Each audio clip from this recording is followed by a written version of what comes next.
Crawled out of hell to deal with the vermin, dodging the rodents and prophecy sermons. Sir Martin the Lawrence, I'm slaying the Merlins. Got an answer when your demons calling. What's going on? Heavy Hooks here, and I was listening to Mr. Z, and he's making some great points that I've tried to highlight before. Right here, he's talking about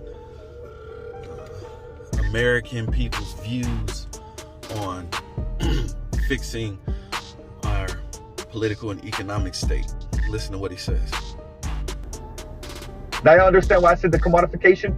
Black men, you're nothing but a walking wallet. You don't even get to have a political imagination. You don't even get to advocate for black people anymore. I didn't even just say just black men, I said black people.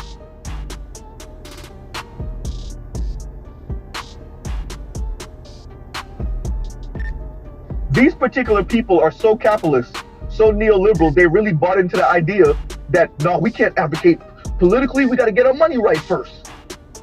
And then we buy politicians. What politicians haven't already been bought? Oops.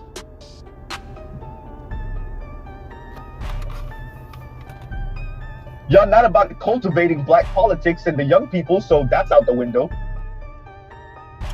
Now, the reason I agree with Mr. Z about this is because we live in a society that pushes business ownership and entrepreneurship, and anybody that's an employee is considered inferior to those that own businesses.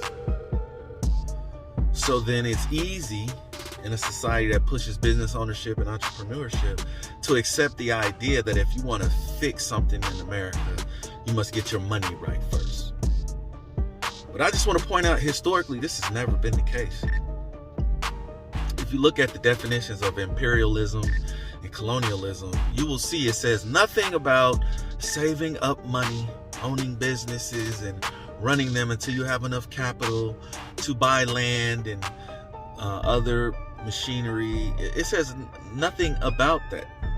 It's about creating a government document that approves you for going over to another land and taking over, which is what Europeans did.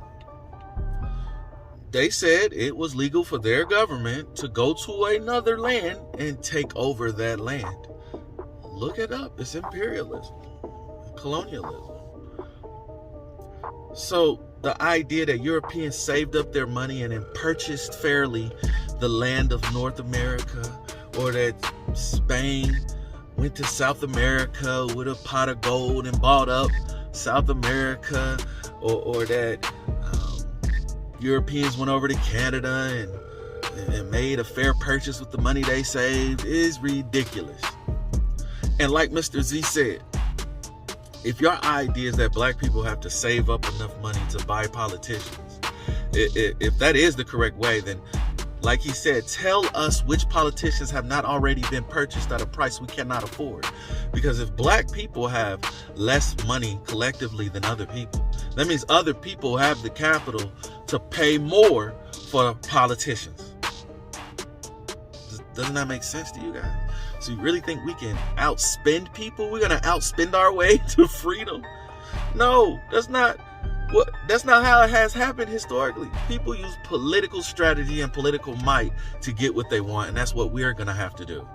And that's why he brought up, well, how are we going to cultivate this political knowledge and strategy with our black youth if we're not even doing it ourselves as adults?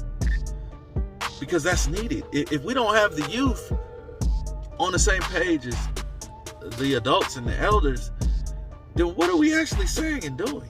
Because somebody's got to take over. Somebody's got to replace us. And if we haven't done a good job of explaining and demonstrating what needs to be done to create the society that we all say we want, then what are we doing? This is Heavy Hooks. I'm out.